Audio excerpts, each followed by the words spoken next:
في فكرة دايما بتغيب عن بالنا واحنا بنتكلم عن الجواز الشرعي. يعني متخيلين إن نتيجة صلاة الاستخارة لازم تكون رؤية في المنام أو حوادث تشاؤمية غريبة كده. أيوة فعلا، زي إن حلة المحشي تتحرق منك مثلا، أو تكعبل وانت نازل من البيت. بالظبط كده. مع إن الاستخارة ببساطة شديدة هي يا إما تيسير للأمور أو طريق مقفول، والمصادر اللي هنحللها النهاردة بتركز على إن التيسير ده بيبان جدا في قعدة الاتفاق أو قعدة الرجالة. بصيغة تانية نقدر نعتبر القعدة دي كنز للمعلومات، أو كشف هيئة نفسي للعريس. وحتى لو العروسة مش قاعدة معاهم في نفس الأوضة، لازم تعرف اللي بيدور بأي طريقة.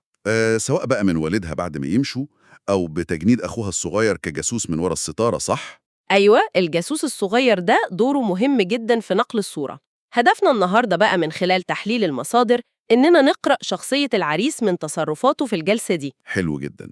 طب خلينا نبدأ بأكتر تصرف ممكن يلخبطنا: السكوت.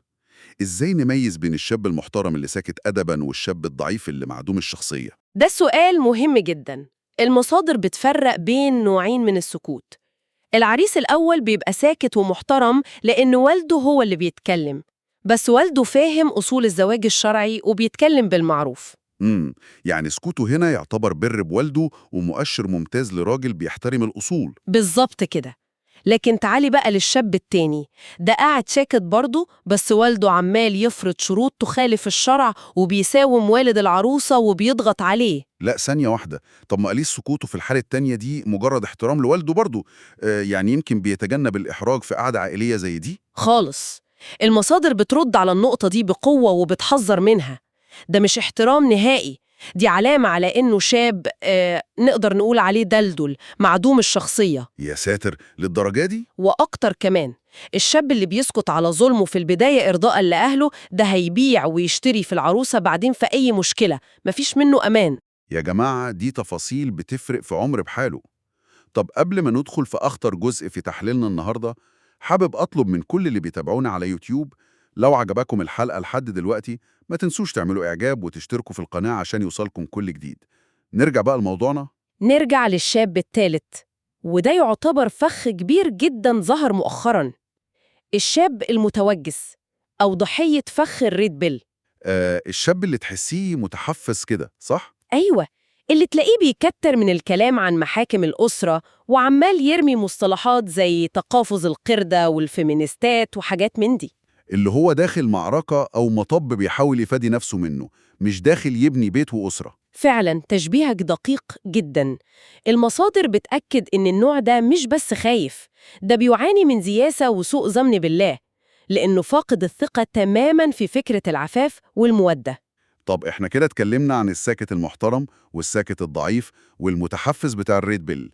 فين بقى الشاب الكنز اللي المصادر بتشيد بيه؟ الشاب الرابع بقى هو الكنز الحقيقي. ده الشاب الواثق المستقل. ممكن تلاقيه جاي لوحده تماما، يتفق لو عارف إن أهله مش ملمين بالأصول. امم أو لو والده موجود وبدأ يغلط تلاقيه بيتدخل. بالظبط، بيراجع والده بلباقة واحترام عشان يحفظ حقوق العروسة قبل حقوقه. ده الشاب اللي هيحارب عشان يعيشوا في استقلالية بدون تدخلات أو منغصات. ده بيفسر ليه المصادر بتأكد على قاعدة مالية وشرعية مريحة جدا في الزواج: إن العروسة أصلا غير مطالبة بشيء.